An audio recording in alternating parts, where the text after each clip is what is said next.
fantasi penuh imajinasi, kisah khayalan tak nyata terjadi. Ada peri, naga dan negeri ajaib, membawa kita terbang menembus langit. Cerita fantasi, dunia penuh mimpi, tokoh ajaib hidup dalam hati. Waktu dan tempat bisa tak pasti, inilah indahnya fantasi.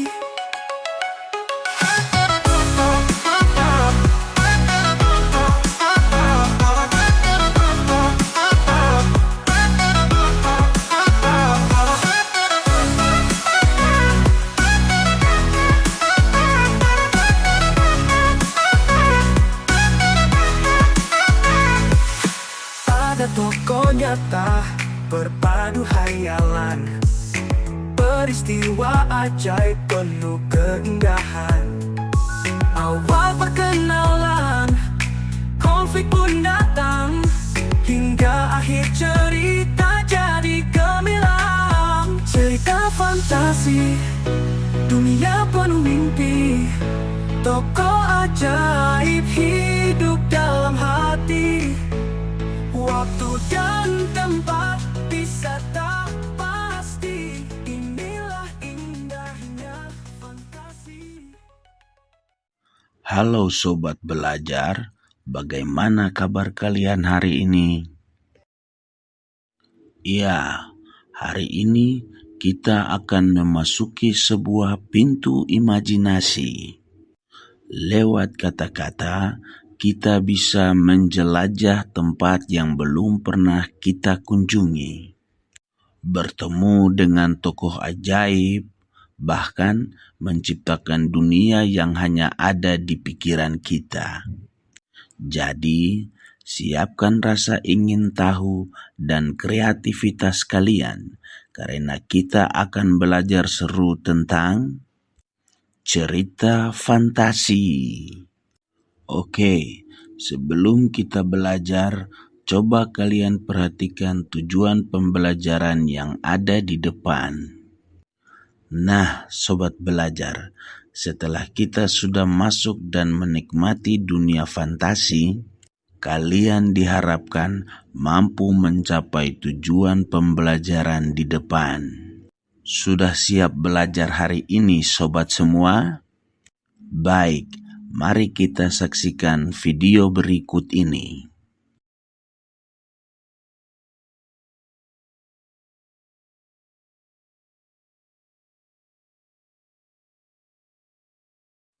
Aduh, pasti di sebelah ini galau paling lama ya. Itu lagi, mesti ku tunggu dia habis duduk melamun dulu baru ku tampi minum kopi lagi. Sudah dingin lagi. Iyo untung kakak kompleks lagi jadi malu hati. Kalau terhadap itu sutola dia turun di bawah. Hai. Tapi tanpa foto ini memang dia andalan, dia bikin ku tendomeng hayal sampai. Itu lagi, kakak Aden ini dia bikin background foto ini memang andalan betul . Tapi kalau kayak begini tuh, seperti ku tentu ada di dunia fantasi begitu kan bro . Bicara soal fantasi, kayak materi tadi yang di sekolah, kau tahu cerita fantasi itu apa? Oh, cerita fantasi itu adalah cerita fiksi yang penuh dengan imajinasi. Banyak hal yang terjadi di dalamnya, tapi tidak mungkin ada di dunia nyata. Begitu bro. Seperti paci yang ada di belakang ini toh. Cuma gara-gara dapat gigit dari laba-laba, langsung dia bisa jadi manusia super. Iya toh? Yo, benar sekali Ulu. Kau sudah mulai paham itu. Selain itu, cerita fantasi juga biasanya dia berisi tempat atau peristiwa yang ajaib, aneh, bahkan luar biasa. Pokoknya tidak bisa ditemukan di dalam kehidupan sehari-hari. Begitu. Terus, Apa tujuan orang buat cerita fantasi nih? Oh, kalau tujuan itu ada 3 ulu. Apa-apa saja itu, Ibu? Tujuan yang pertama itu tentu untuk menghibur pembaca biar tidak bosan. Kemudian tujuan yang kedua untuk mengajak kita berimajinasi seluas-luasnya.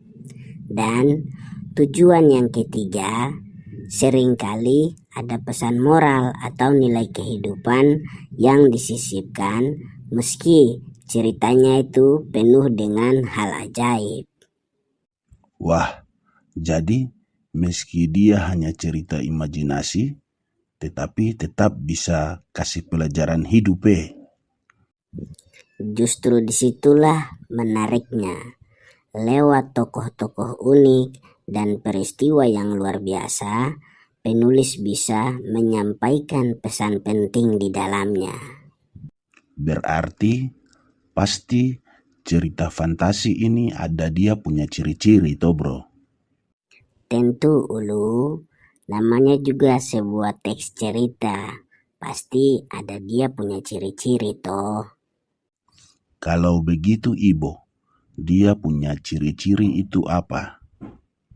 Jadi begini, ciri-ciri dari cerita fantasi itu antara lain. Yang pertama, mengandung unsur imajinasi tinggi. Misalnya, tokoh punya kekuatan ajaib atau tinggal di dunia yang berbeda. Kemudian yang kedua, tokohnya unik. Bisa manusia, hewan, atau makhluk ciptaan penulis sendiri. Kemudian yang ketiga, latarnya bisa di dunia nyata, dunia khayalan, atau campuran antara keduanya.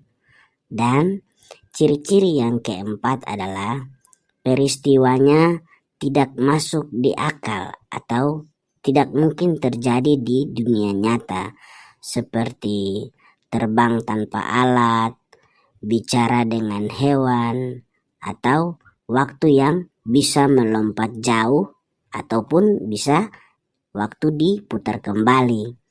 Dan terakhir, tetap ada konflik dan alur cerita yang jelas. Jadi tidak cuma asal aneh-aneh saja, begitu. Wah, jadi meski dia punya cerita penuh keajaiban, ceritanya tetap harus beruntut dan punya masalah yang harus diselesaikan ya. Benar sekali, karena kalau tidak ada konflik atau alur yang jelas, maka pembaca dia bisa bingung. Jadi, fantasi tetap harus logis di dalam dunianya sendiri. Begitu, bro. Tuhar, andai saja kalau cerita fantasi ini dia bisa jadi nyata, saya suruh pace yang di belakang ini dia pensiun, baru saya yang ganti dia. Iyo toh? Iyo, bisa juga kawan. Tapi nanti ganti nama. Dia kan nama Spider-Man. Kalau kau nanti ganti nama dengan Sapiderman.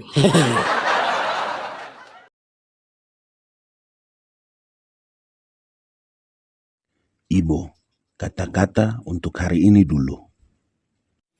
Sio ah. Andaikan saya tinggal di tempat kayak begini, baru pohon-pohon yang tumbuh ini nih semua deput daun itu dari emas. Cukup saya bikin rumah kecil, saya tinggal dengan bidadari 1. Sio, mantap apa lagi? Iyo baru air yang mengalir ini itu bukan air tapi susu. Bagaimana? Mantap tuh. Mantap sekali. Otomatis kalau saya tinggal di sini pasti saya bisa terbang. Kalau begitu saya juga bisa terbang. Karena saya kan biasa nanti pagi-pagi atau sore-sore saya mesti naik duduk temaniko koten 2 minum kopi. Iyo toh?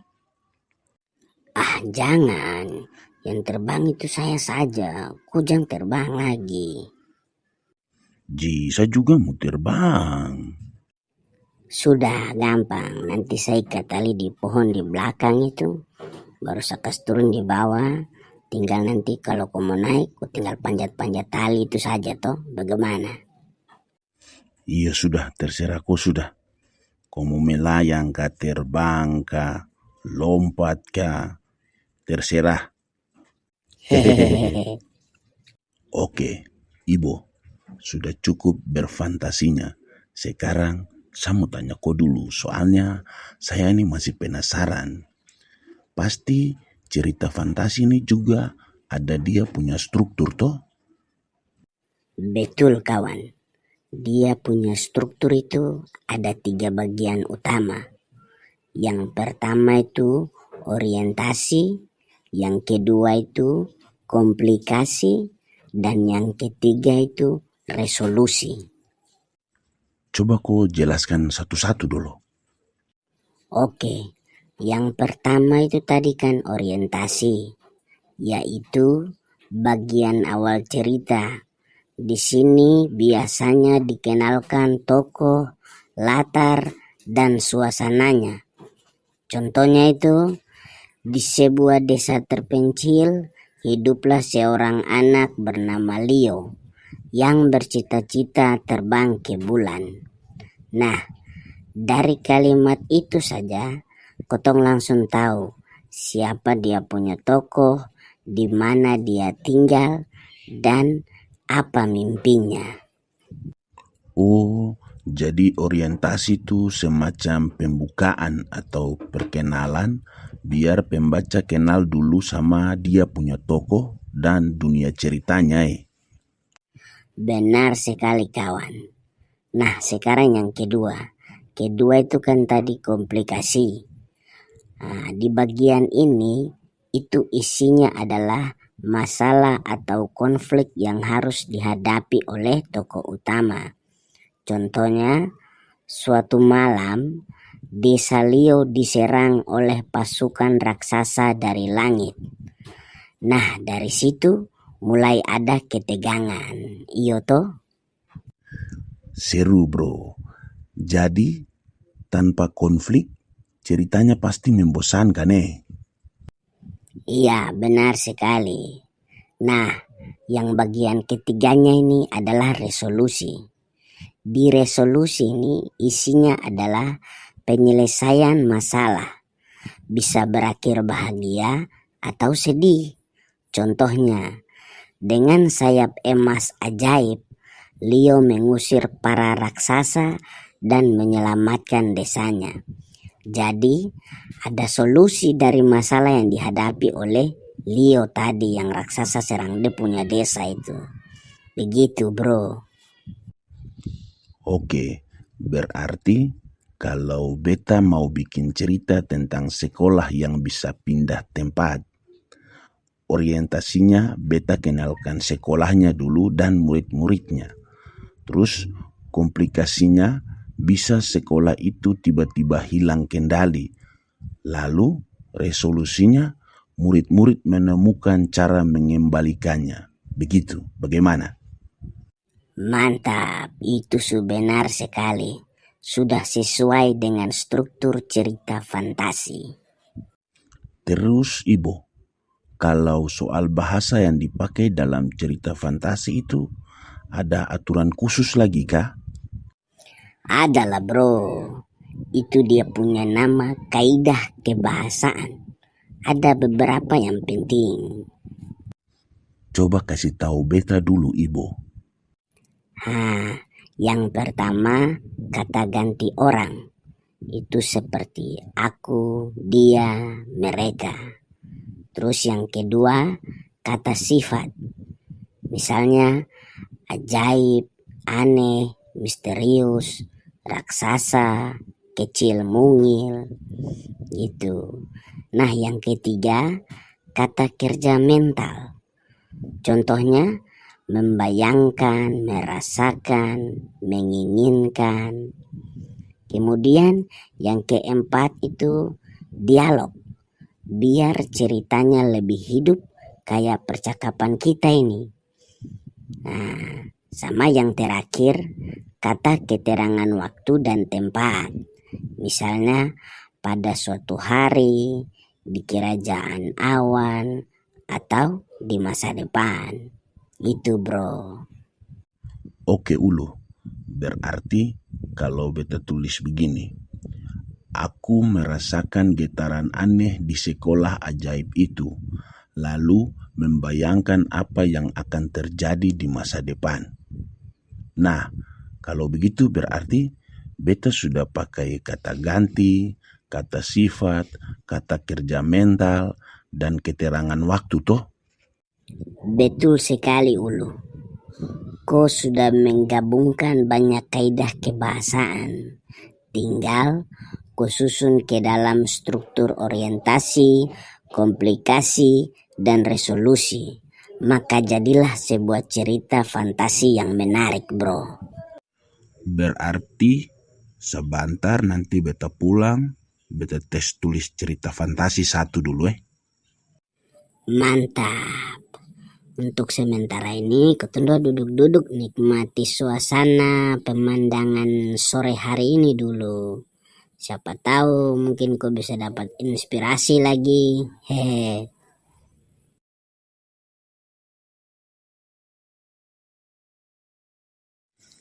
Ibo, kemarin sore kan kau bilang di saya kau rencana itu kau mau bangun rumah kecil di atas pulau terapung itu toh? Iyo, barang kenapa? Kau bilang kan nanti kau mau ikat tali untuk beta pakai turun naik kau pu rumah toh? Iyo, terus? Kau tidak perlu capek-capek lagi ikat tali lagi bro. Kau lihat sudah apa yang ada di belakang beta ini. Itu beta kendaraan untuk beta pakai pulang balik naik lihat kau di kau pu pulau terapung itu. Wuih, kau top kawan. Kau punya imajinasi di jalan itu lancar memang. Tapi kawan, beta ini ada lupa satu hal untuk kau ini. Apa itu bro? Tidak.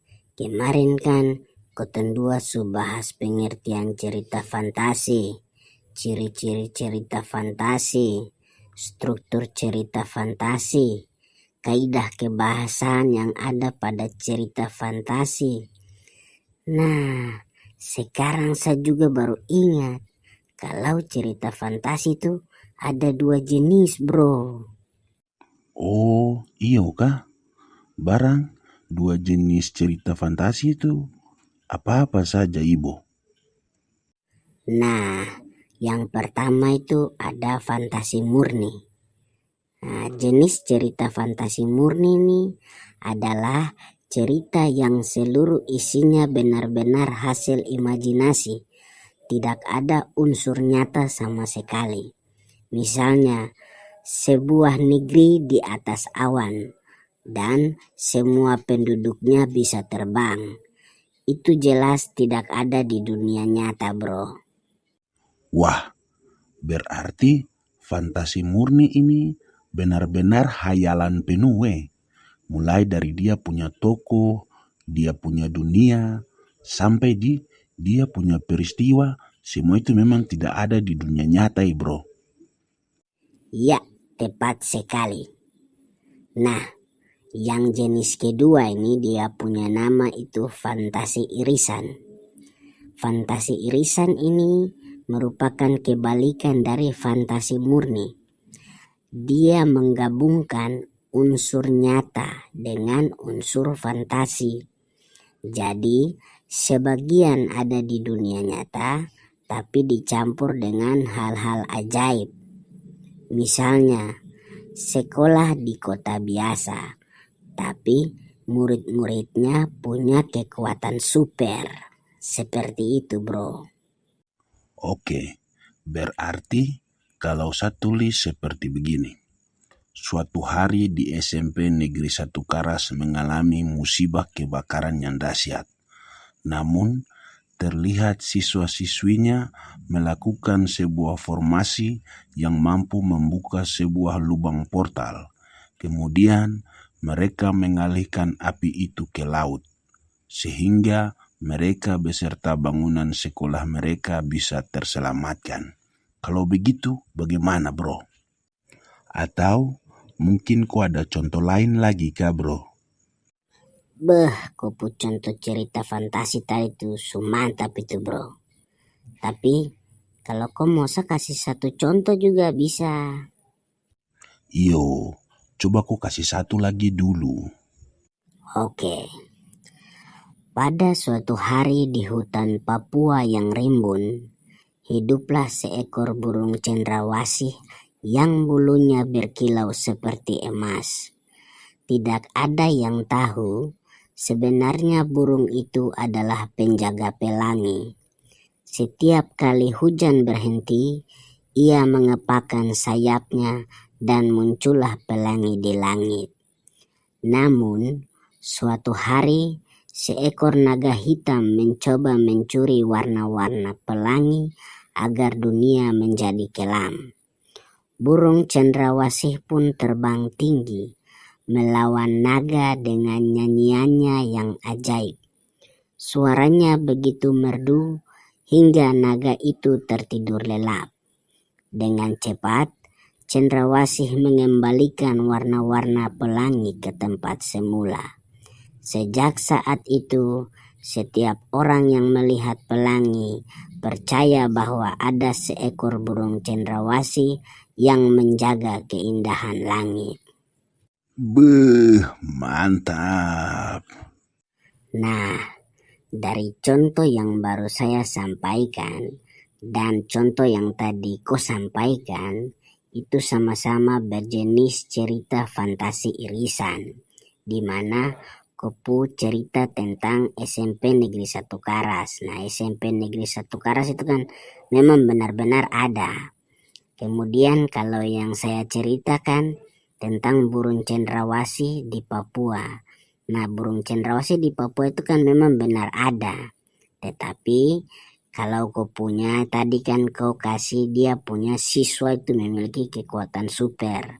Sedangkan kalau yang saya punya itu kan saya ada menambahkan naga. Kemudian burung cendrawasih memiliki kekuatan super yang bisa menjaga pelangi dengan suara ajaibnya. Jadi dua-duanya itu merupakan jenis cerita fantasi irisan. Begitu bro. Mantap.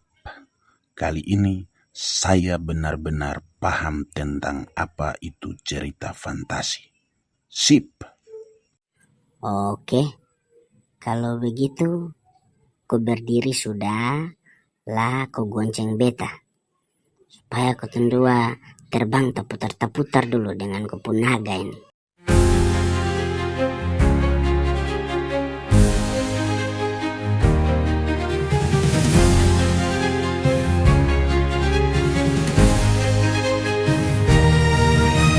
Semangat juang kami kobar, walau mentari panas terbakar.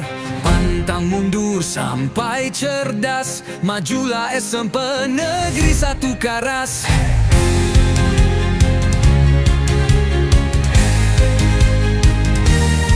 Berbaris rapi seperti ombak, tiap rintangan kami rombak.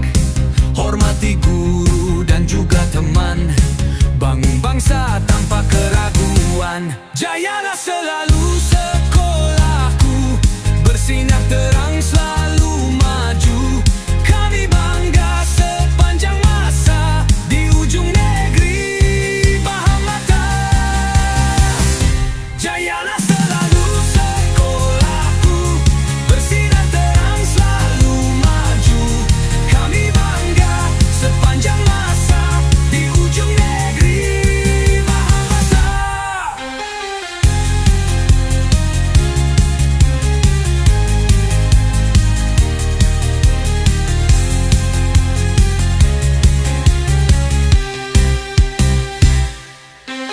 Berbaris rapi seperti ombak, tiap rintangan kami rombak. Hormati guru dan juga teman, bangun bangsa tanpa keraguan. Jayalah selalu sekolahku, bersinar terang selalu maju.